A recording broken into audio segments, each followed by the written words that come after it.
A mist of battle cries permeates throughout the Grand Throne Room. What was once a symbol of authority and power, now just a relic of the past. The cries of those who fight for what the throne symbolizes slowly acknowledging their fate. What was once a religion that gave them their power is the very one taking it away. A galactic symbol of bravery, warriorhood, and loyalty, fading away because of just one man. A slim Zabarak with the pattern of fire etched into his skin, Maul. His suffering used to fuel his rage, and in turn, give him power. His victory against Pre-Vizsla was the beginning of the Mandalorian downfall. But it is not him to truly blame. A slave to his master, he was a sacrificial pawn used to gain advantage in the battle of the Sith and Jedi. From his first breath to his last, the grip of the eternal conflict will never let him go. His journey has led him to finding his true blood and family, inevitably losing them. Everything becomes silent for him, as he hears the voice of a mirror reflection of himself.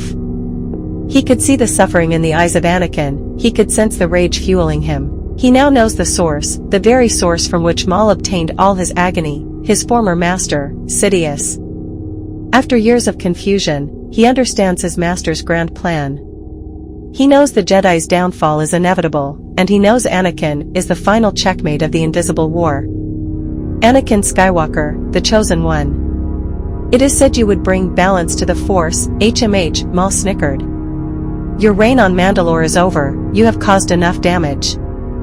Too many people have died because of you, Anakin said with a fierce look in his eyes. The rage Maul sensed from Anakin is unusual. Such anger against Maul for what? It couldn't be because of Kagan's death. Yes, Kagan was like a father figure to Anakin, but Maul knew Anakin had a new one, Palpatine. After a few seconds of wonder, Maul tapped into Anakin's mind and found the origins of the rage. Anakin isn't here on Jedi business, he's come alone without the permission of the Council. He is here to kill Maul. You are a fool, Anakin. Sidious is using you as a pawn as he did with me, and as he is doing with Dooku. Maul told Anakin with a concern in his voice, hoping Anakin could see through the lies of his former master. But Maul has made one mistake, Palpatine hasn't revealed himself as a Sith to Anakin yet. Nonetheless, Anakin, too ignorant, too fueled by passion, brushes Maul's words off. I will not let you touch her, Anakin yells while making a force leap towards Maul, igniting his blue saber while in the midst of it. Maul, with his quick reaction time, ignites his double-sided crimson blades in front of him, which blocks Anakin's powerful attack. The attack left Maul stumbling backwards. He has never seen so much rage. Her? Maul questions Anakin, but he ignores. It is as if he wasn't Anakin anymore. Anakin slowly approaches Maul, ready to make another strike, his eyes red as Sith. Maul, now afraid of Anakin's power, steps back slowly. He was always afraid. Afraid of failing his master, and facing the consequences. Afraid of losing what is close to him. Afraid of being weak. His fear slowly turns to anger, and his anger to his strength. Maul matches Anakin's rage, but not for the same reason. Maul stops at a halt, and instead he sprints towards Anakin with a newfound strength. Their blades clash against one another while Mandalore crumbles from the ongoing war. Amidst the chaos of their clash, the Grand Throne Room witnesses the convergence of destinies, one driven by revenge, the other by a misguided sense of justice.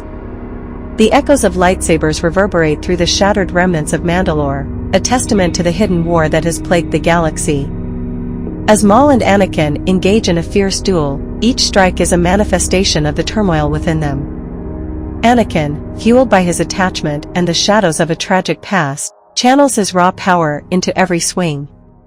Maul, haunted by the scars of his servitude to Sidious, fights not just for survival, but to break the chains that have bound him for so long.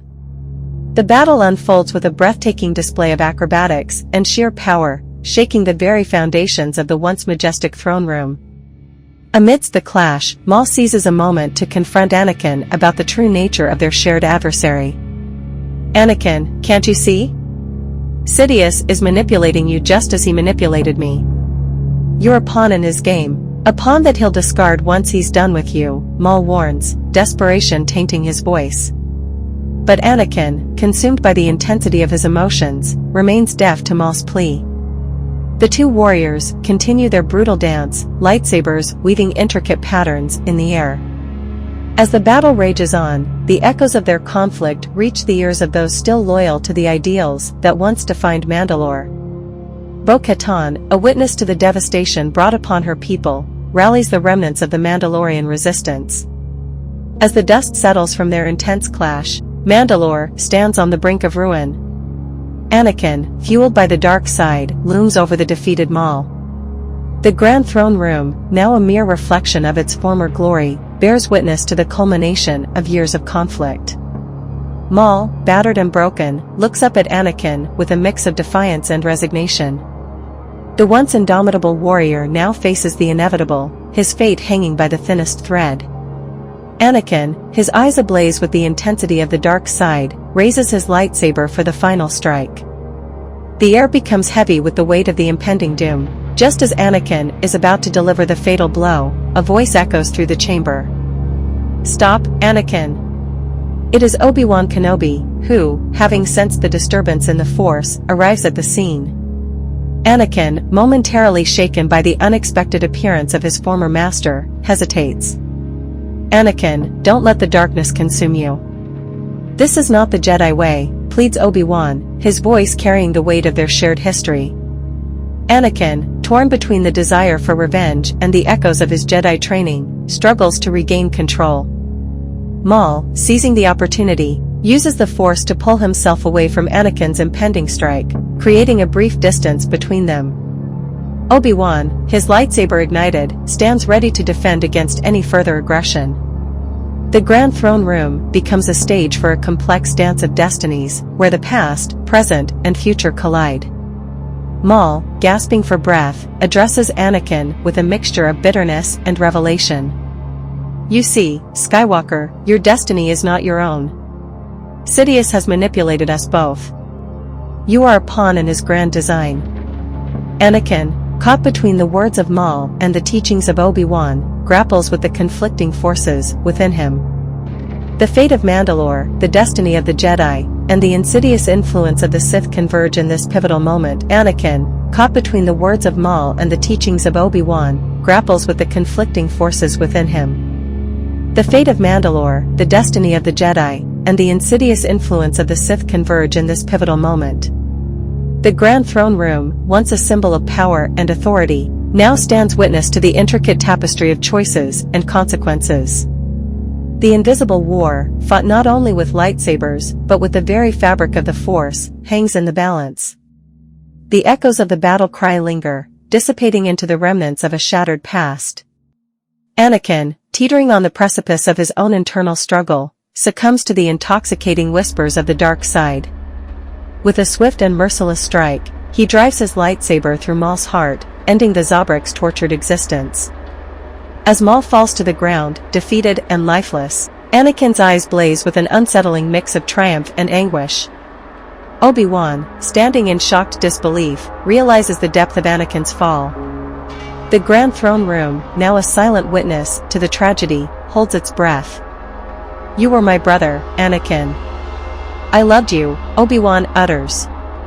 But Anakin, fully immersed in the dark side's embrace, turns on Obi-Wan with cold determination.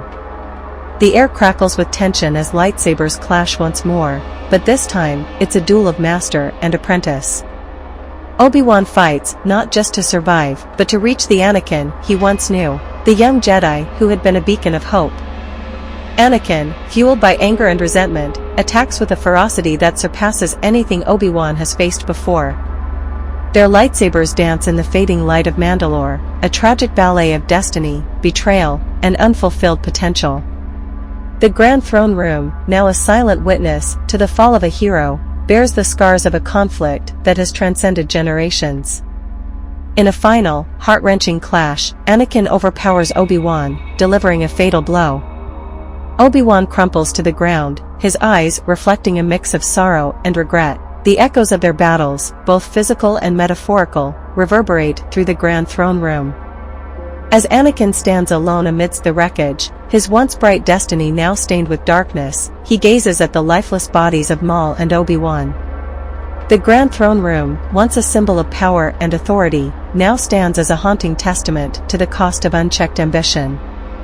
The Invisible War, having claimed its victims, leaves Mandalore in silence. Anakin, now fully consumed by the dark side, emerges as a harbinger of a new era, an era where the Jedi's light has been extinguished, and the Sith's shadow